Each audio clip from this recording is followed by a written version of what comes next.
and I am the future Gamma of the Moonstone Pack. As the future Gamma, I am smart enough to know how to take every precaution to counter any attack. Our Alpha has seen it happen over and over again during our training, that I have been putting the future Alpha Donovan and Beta Gibson on their asses. Luckily Donovan and Gibson are my best friends, and they never got angry about it. They never treated me differently because I am a female, and they always supported me at home when the Warriors expressed opposition to appointing a woman as Gamma.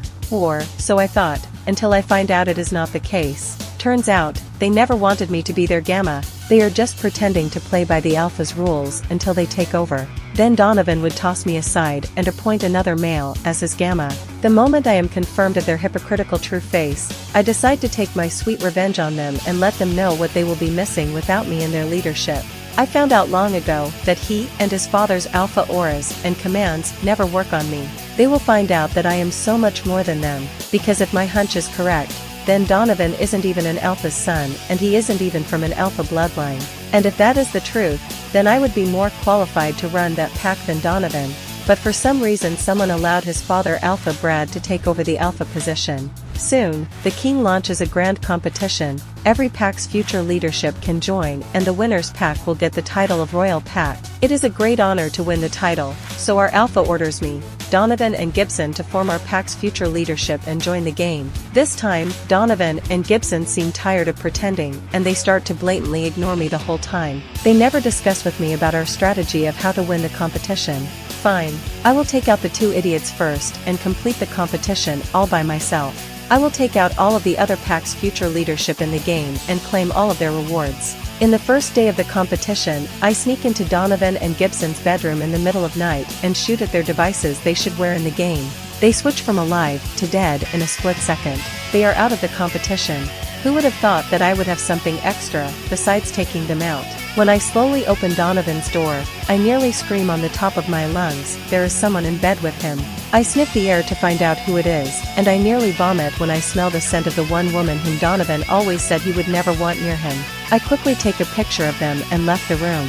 Gibson is also not alone in bed. Our Alpha has made it clear that every pack member should wait for their fated mate, that no one is allowed to sleep with anyone that is not their mate. I print the pictures out and tape them in front of their doors. All hell will break loose when the Alpha finds the pictures the next morning. Roaring from the floors above me wakes me a few hours later, and I smile as I realize that Donovan and Gibson just discovered that they are out of the competition. Alpha Brad looks at both of them as they show him their devices, and he shrugs his shoulders. Too bad. I had hoped you would make it further into the competition. I see two very pissed off sisters walking towards their brothers. Even Alpha Brad takes a step back from them. What the fuck is this? Both of them ask in unison as they hold the pictures in front of their brothers. Alpha Brad roars as his eyes are glued to the pictures. The entire pack house shakes from the aura that seeps out of him and everyone submits to Alpha Brad. I lower my head out of respect for him, but his aura doesn't affect me. It has never affected me, and I learned quickly to hide that fact from everyone else. Alpha Brad mind-linked everyone to gather in the pack house. Our leadership has been taken out of the competition. The next thing I want to address is something I had hoped would never happen with my son. He chose to sleep with a pack member and so did Gibson. I can hear murmurs all around me, and everyone is looking around to find out who they might have slept with. Alpha Brad clears his throat and every head snaps back towards him. I have decided that Donovan and Gibson will not take over the pack. Their sisters will form the future leadership for Moonstone Pack. I can barely contain my victory smile at the shocked look on Donovan's face.